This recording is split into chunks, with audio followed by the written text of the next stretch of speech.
Hey, happy Friday. This week Samsung announced new foldable phones and I'm actually really disappointed in them. Twitter changed its name to X and made a bunch of really funny mistakes in the process, and apparently the AI boom is much further away than we thought. Welcome to the Friday Checkout.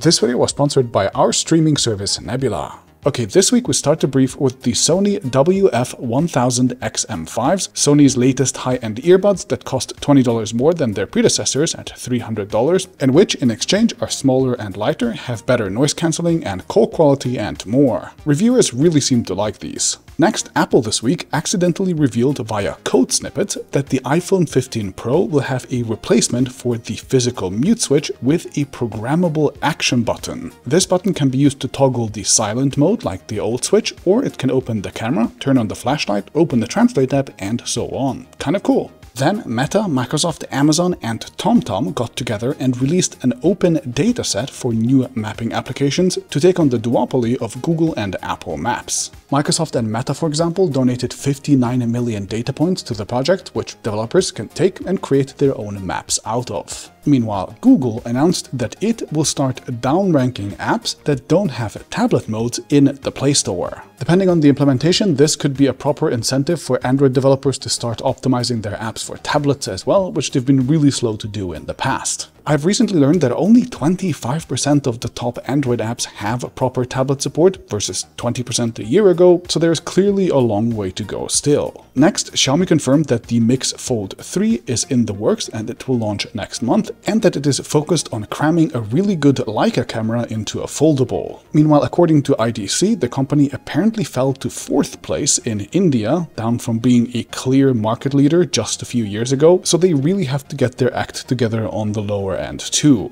Moving on, Oppo has just announced that it has discontinued its operations in France despite just having won its case against Nokia there. That is just extra confusing. And of course, this week we also got a ton of new Samsung devices at Unpacked, and I have opinions, really strong ones. So first, there are two new watches which come with a couple of clear upgrades. The rotating bezel is back as an option, both models get much thinner bezels, there is a faster Exynos chip, and the batteries are slightly bigger too, while the devices also managed to get slimmer. Pretty good. Then there are 3 new tablets that all have OLED screens now and that are all water resistant for the first time, plus their software makes them slightly more viable with a keyboard and a mouse, in addition to the usual yearly spec bumps. The biggest announcement from the event was definitely the Flip 5 though, with its big outer display that can show widgets and notifications with much more detail, and which also allows users to open many full apps. The device also folds completely flat now, it has a slightly smaller crease and a new processor of course, but the battery and the cameras remained the same, which is a little disappointing. And talking of disappointing, as somebody who's been using Samsung Fold devices for 3 straight years now, I was of course most excited about the Galaxy Z Fold 5, and then that ended up disappointing me the most, so that's gonna be my first story of the week. So to start with, there are definitely some good changes. The phone is now 10 grams lighter, again, this year. It folds completely flat now, hallelujah, and the new teardrop hinge creates a slightly less visible crease that should also be more durable because the folding angle being less aggressive, while they also managed to keep the same water resistance as before. And the new slimmer S Pen design also integrates into a case that isn't outlandishly thick, so I can actually see myself carrying something like this with me all the time now. But for a whole year of waiting, I can't help but feel disappointed by Samsung again. Now, seeing just how many apps misbehave on the Pixel Fold's new landscape inner screen, I don't mind that the company didn't choose a new aspect ratio, but what I will complain about is the absolutely glacial pace of innovation, as well as the now ridiculous pricing. The under-display camera, for example, seems completely unchanged versus my 2-year-old Fold 3, meaning that this still feels like a rough prototype. When this was announced 2 years ago, I thought, well, okay, that's fine. This is brand new technology. I'm sure they'll improve it down the line, but no, apparently it's still the same old grainy mess. The main cameras are the same as they were last year too, which is to say that they're nothing special. The battery is the same 4400 mAh, the 25-watt charging hasn't changed, and there weren't even any notable software improvements this year either. But worst of all is that in most countries the price actually went up, like here in Germany by 100 euros, and that the once legendary trade-in offers have basically become completely useless too. I got almost 1000 euros when I upgraded from my Fold 2 to the Fold 3,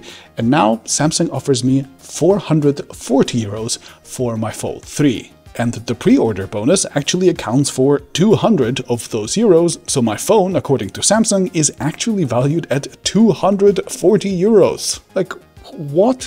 Other devices and countries aren't faring much better either, and you are now basically better off just selling off your used device online yourself. So the innovation is very slow. In most countries, the price has gone up and the trade-ins are basically useless now. And you know what? Samsung has actually indirectly told us why at their event. The share of phones priced 1,000 euros and above has climbed relentlessly from 19% to a crazy 44% in the last 4 years, and Samsung meanwhile has a 98% market share in foldables in Germany, as well as similar values in their other core markets. There's just very little foldable competition outside of China, and the competition that does exist is from brands like Motorola, who are nowhere near premium enough with their brand to be able to convince many people to actually buy a 1,000 euro plus phone from them, so everyone's going to Samsung.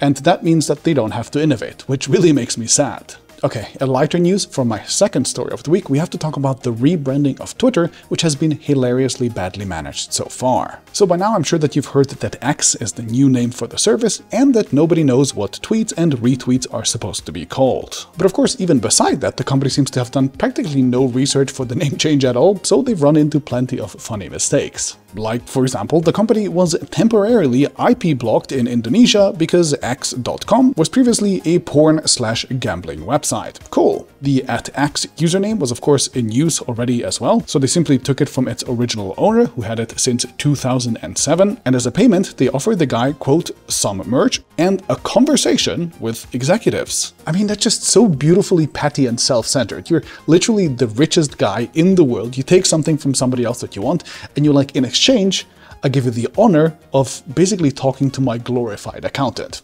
Great.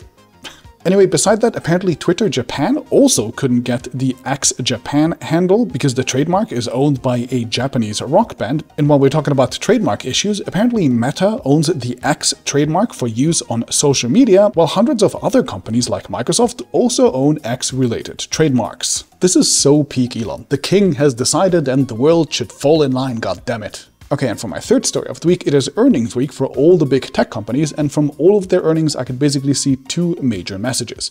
First, they're telling us that the AI boom is actually further away than we thought and we should just calm down about it.